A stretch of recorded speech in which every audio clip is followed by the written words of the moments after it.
So for me, it was always life or death. If you don't do this, you're going to die. Meet Jara Clark, a woman who turned her entire life around by losing 100 pounds. She went from dealing with self-esteem issues. I used to feel overweight because men couldn't lift me, not realizing that they just weren't strong enough. They were weak. They were weak. And the mental battle of weight loss to discovering the joys of life in an entirely new body that she created. And check her out now. She's an absolute beast in the gym. In this interview, this intellectual, beautiful Black sister gives us tips on how to attract the type of women we want. If you really want the baddie with the big old booty, that's real, not a BBL, right? You see it, you want it, but you don't know how to take care of it. As well as how to improve our performance in the bed. These are all things that would make your sex game better, but if you don't have it, once you ejaculate, you feel accomplished, but you really didn't do anything. Whether you're looking for motivation, tips, or just an incredible story of transformation, this conversation is a must watch. Don't forget to hit the like button and subscribe to the channel if you haven't, and be sure to share this video with anyone who you think needs some inspiration. What up, squad? So before we jump into today's video, I have something so excited that I want to share with you. So if you've been struggling to reach your goals and you're ready for a change, this message is for you. I know how hard it can be to find a weight loss program that actually works, that actually delivers on its promises. And that's why I am so hyped about this group coaching program that I'm about to launch. I'm currently looking for 20 people who are looking to lose 10 to 15 pounds a month for the next 6 to 12 months for this opportunity. I'm offering exclusive access to my group coaching program where I personally take you through my holistic weight loss system. This is a system with accountability, with community. It has everything that you need. These 20 spots are absolutely going to sell out. And this is an opportunity to be the first group to go through this program. So do not procrastinate. Click the link to get more information and to reserve your spot right now. Let's get to this interview. Miss Jara, welcome to the channel. Listen, I'm excited to have this conversation with you because as everyone can tell from this thumbnail, you have a phenomenal weight loss story. I guess let's start by you just setting the scene. Like, what was going on in that period of your life that led you to being overweight and it kind of led to that breaking point moment where you're like, you know what, F this, I got to make some changes? Phenomenal question. You know, I was kind of in a bleak place. I had 2 kids at the time. My youngest was very, very little, still fresh newborn. And I remember telling the kid's father, you know, don't let me get fat. Like, just please don't let me get fat. But it happened anyway. So I think I remember going to my office chair at the time and sitting on it. And you know how if you weigh a lot, it just dipped down. And I was like, oh my God. Yeah, that right there. And I was like, yo, bruh, this ain't it. That was followed up by the kid's father telling me that I didn't have any goals. So I revisited my journals, and one of the things that I wanted to work on since like 2010 was my weight. So what better time than the present? Like, what better goal than that? If I had worked on self-love and finding myself more attractive and blah, blah, blah, the one thing I hadn't addressed was my weight. So I hit it. So what was your heaviest weight? The last time I stepped on a scale was 240, was okay. Like, now I step on a scale all the time, right? But I'm looking for different things than I was then. So I remember seeing 240 and be like, but where though? Like, how though? So 240 was your heaviest. What was the lowest weight you've hit? Ooh, 140. So I lost at least 100 pounds, a whole person. Losing a whole person, right? Losing 100 pounds, it's like literally like hitting the reset button on life, right? What are some of your favorite things about life in your new body? The amount of energy that I have. I'm a busybody anyway, right? But outside of just being a natural busybody, the amount of energy that I have to live, just to be like, okay, I'm up today. Let's conquer the world, whatever that may look like. You know, that is my favorite part. When you were overweight, did you have self-esteem issues? Talk to me a little bit about your mental health state prior to weight loss. So yes, like everything that I did was a action of like a show of my mental status. The way I was treating my body, the food that I was putting into my body, the fact that I would rather sit down as opposed to get up and work out or just go on a walk. Like all of that was indicative of the love or lack thereof that I had for myself. The self-talk, I think, was the worst because it's not like you go around telling people, "Oh, I don't feel pretty" or whatever, whatever. But that cycle is still playing very much so rapidly and on repeat in your head. And then you act like it. You dress like it. You inadvertently talk like it because you doubt things that you wouldn't normally doubt if you had the confidence of self. Did you have any health issues related to your weight? Luckily, no. Not even in pregnancy, but I think that's just God really blessing me. So how did you control that voice in your head, right, during your journey? Because I'm pretty sure at points it got louder, right? Like, talk to me about the transformation of your mental health as your body changed. Oh, that's a great question. I had to start telling myself that you can't hate something that you're working on by continuously deciding to make the effort, right? Because we get lost in the long-term goal or the short-term goal. I want to lose this much weight by this such and such time, but it had to be bigger than that. Because from everybody else that I listened to, man or woman, that lost weight, whether it was because of a fad diet or some workout routine, they always gained it back double or triple.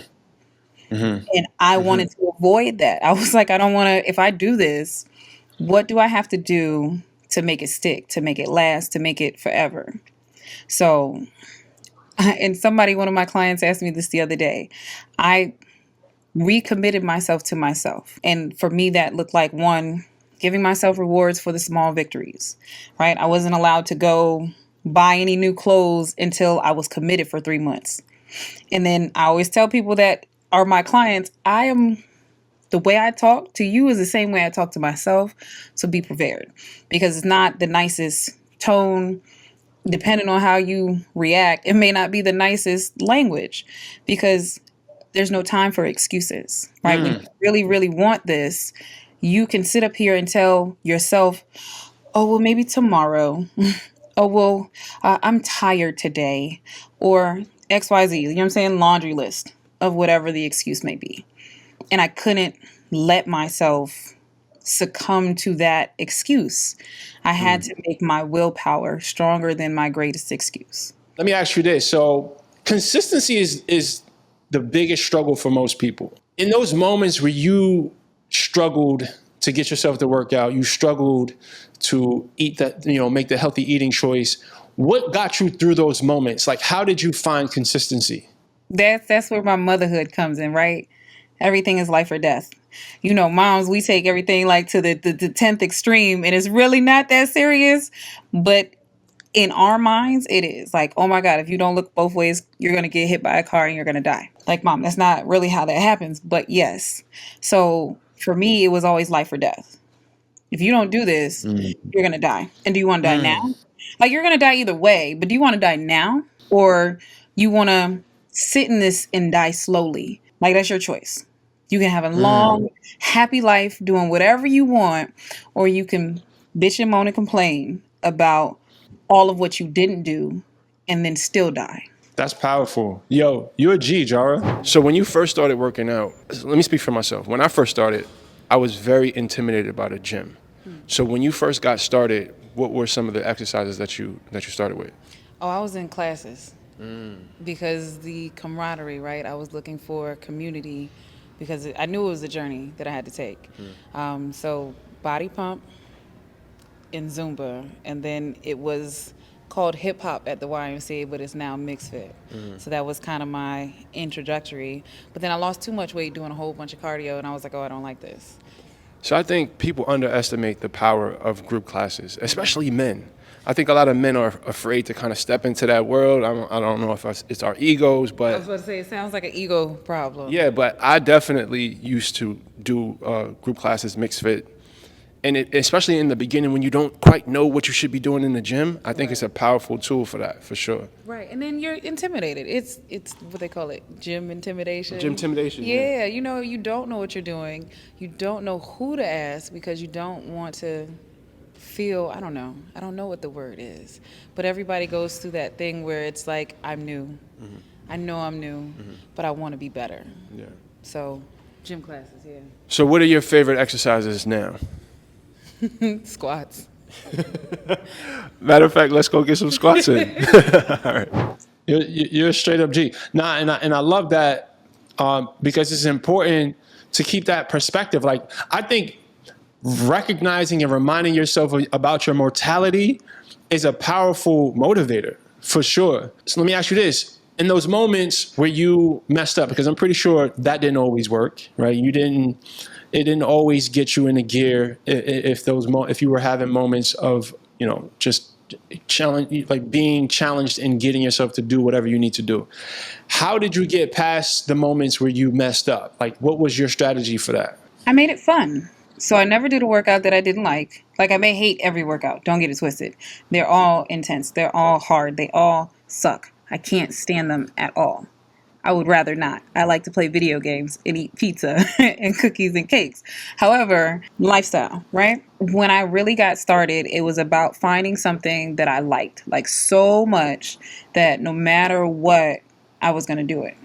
Like, matter of fact, then that became the addiction, right? That became the vice. Like, oh my God, I had a rough day. Whereas it used to be, oh my God, I had a rough day. Let me have a bowl of ice cream and some brownies.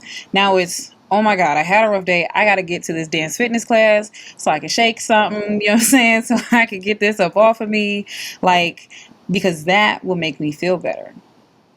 Even though I don't like the soreness, the action of the thing will make me feel better. Okay, so that sounds really ideal, right? Talk to me a little bit about the transition from, oh my God, I had a hard day, I want to eat a bowl of ice cream, to the reaction of, all right, well, it's time for me to get to this dance fitness class. But let's first put a pin in that. No, matter of fact, answer that, because I have another question, a follow-up question, but respond to that one first. Okay, so the eating kind of stopped when I realized that I was a liar, right? I'm sitting here telling my sons we need to eat fruits and veggies and da-da-da-da-da-da-da, right? And then sneak around the corner to eat cakes and cookies. And I'm like, wait, so you hate yourself. Because why would you lie to these children and tell them that's what they need to eat, but you're not eating it? So you're not a leader by example? Like, you crazy. Oh, okay. Oh, all right. I felt that. I feel that. So that immediately, well, it took time. Because there's trash in every kind of genre of eating, every kind of diet you can think of. There's still a way to eat the least amount of healthy stuff, right? I was vegan and I love Doritos and Oreos because they're vegan, but they're trash. They're delicious trash. And I had to, course correct. I had to be like, so like, how bad do you actually want it? Or are you just going to continue to lie to yourself and then wonder why it's not actually working? And, I tell people, you want to make exercise, you want to make every element of this lifestyle as convenient as possible, right? I remember when I was in the beginning of my weight loss journey, my lease was up. And I'm like, you know what? I need to move closer to a gym. Right. And that was one of the most pivotal game-changing moves I've ever made, like literally. Right. I moved closer to the gym and it made it so much easier for me. And like you, I prioritized doing things that I enjoyed because that's what allowed it to make, allowed me to make a part of my lifestyle. I was able to be consistent because I was looking forward to it. Did depression or anxiety or any of these other mental health conditions affect your relationship with food, right? Because a lot of us, me personally, I dealt with extreme emotional eating. Was that a part of your journey at all? I didn't realize it until after it was all said and done, right? Exercise and fitness is really a self-exploration. Like, the more you do, the more you learn if you allow yourself to learn how to talk to and listen to your body. But I found out later that when we eat sweets, it's normally because we're depressed. When we eat salty, crunchy foods, it's normally because we're angry. So imagine not realizing how angry you are and always craving chips. And then subsequently, because now you're sad about being angry, now you want something sweet. I hit women with that and they're like, oh my God, that was me last night. Yeah, I know. Me too. Right? Because we all have some kind of oral fixation, like whether it's smoking, whether it's eating, whether it's chewing gum or biting your nails, we like to put stuff in our mouth. They're going to have a field day in the comment section with this. I just know it. Oh, I already know. I already know. Like, but see, so these are, I know how wordplay works. And then I know the visual I put off. And I want you to think. I want you to think because it could be sexually. Imagine how many times that a person goes to sex instead of going to work out. Working out is a creative expression of your body, just like sex, but you're not necessarily getting all the benefits, right? Especially if you're not flexible, especially if you're not strong, you don't have stamina, right? These are all things that would make your sex game better. But if you don't have it, once you ejaculate, you feel accomplished, but you really didn't do anything. All right, so this is a perfect segue, right? Obviously, sex in your old body and having sex in your new body is two totally different experiences, right?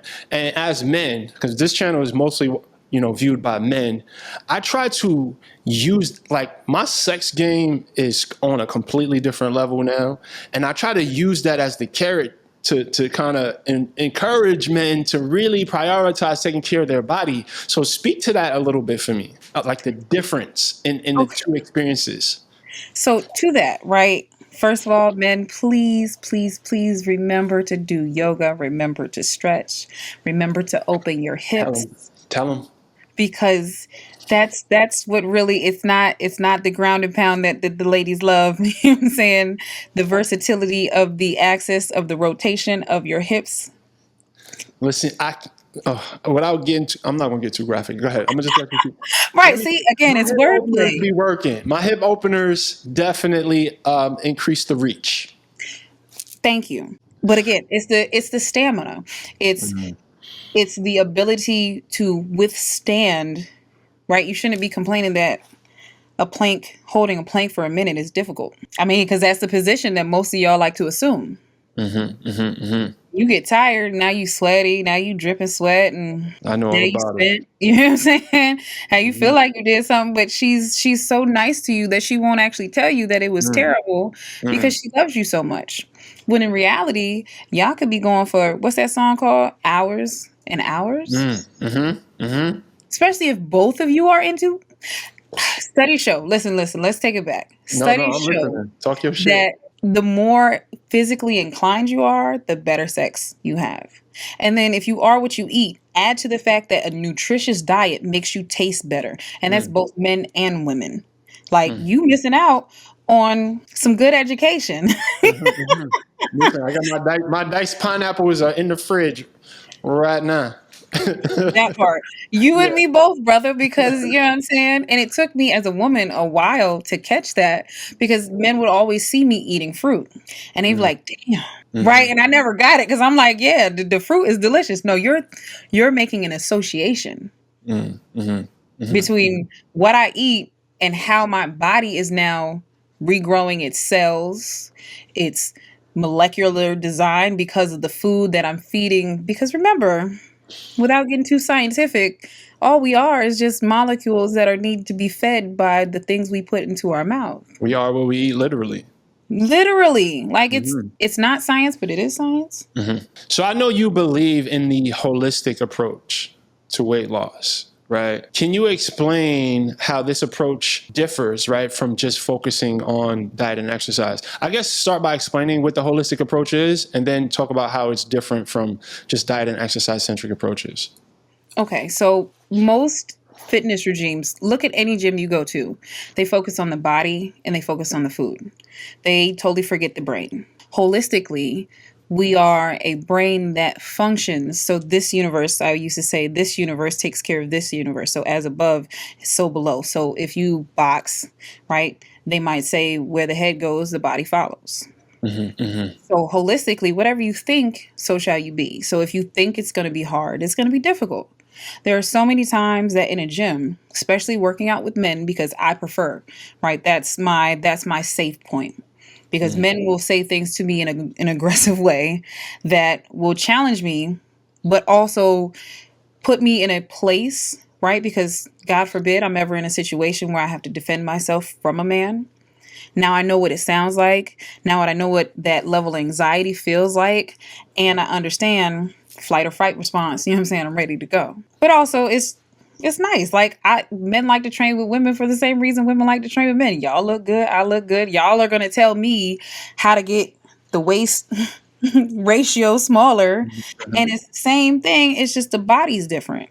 You do a lot of back exercises that makes your waist smaller. You may not be worried about how big your legs are, but I am. So a broader back and big legs with an invisible waist does things. Yeah, it definitely does. Listen, fellas, don't skip leg day. Do not skip leg day. Please, So please. I seen a post that most men, most people skip leg day because there's a different level of mental fortitude that it takes to withstand the pressure put on your legs. However, I used to always tell women, one, we're 50% legs. Like our legs are more than half our body. They carry us through everything. Why would you not? And then brothers, y'all watched Baby Boy. You know what I'm saying? That scene where he's in the kitchen. Cooking them eggs, butt naked. Yeah. Right now, after that, Oh, okay. remember Jody is gone, and he's walking through the kitchen doing a certain exercise with that woman. Yeah, that exercise. Yeah, gotcha. Correct. So that takes not only arm strength but a lot Lot of of leg legs. strength. Like I used to feel overweight because men couldn't lift me, not realizing that they just weren't strong They enough. were weak. They were weak. Yeah, that's a fact. That's a fact. And think about the fun I have. My fiance is 110 pounds. Oh, you. I've been like this. And she's like, wee, every time. That's a She's fact. having a great time. And imagine that. Imagine, like, as a man, being able to, like, in the state of the world as it stands right now, a lot of women are afraid of men because men use their physical strength as a way to belittle, berate, and abuse women, right?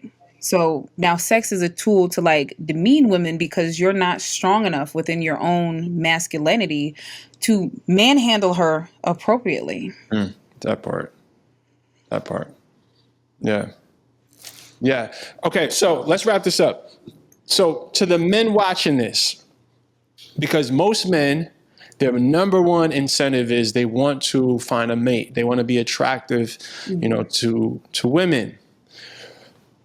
What is your advice as a fitness professional, someone who has lost 100 pounds, as an attractive black woman, smart, intellectual woman, right?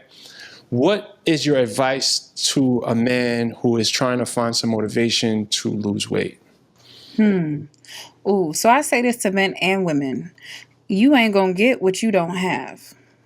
Meaning, as a woman who works out, the last thing, and it's not even about a brother being overweight, right? Because I was overweight. So I'm never going to judge or knock somebody.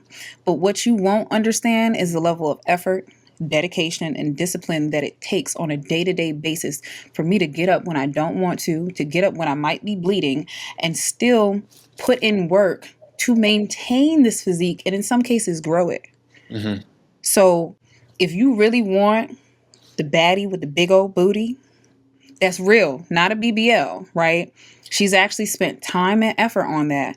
Understand, by you engaging in that for yourself, y'all two will have a different level of respect for one another, a different level of understanding and appreciation, because you're not going to look at her just lustfully, because that's my problem. You see it, you want it, but you don't know how to take care of it because you don't have the knowledge. You don't have the discipline. And as a woman, ain't nothing better than a man in a gym stretching his hip flexors. Let's go. I appreciate you, Jara. Where can they follow you? Let's drop your social media. And also, guys, all of this information will be in the description below. But please, where can they find you? Of course. So on Instagram, on Facebook, TikTok, and YouTube, you can find me at Fit Goddess Tribe. That's FitGoddessTribe. Fit Goddess Tribe. And again, fellas and ladies, all of her information will be in the description below. Thank you, Jara, for this amazing conversation, and I will speak to you again soon. Always a pleasure.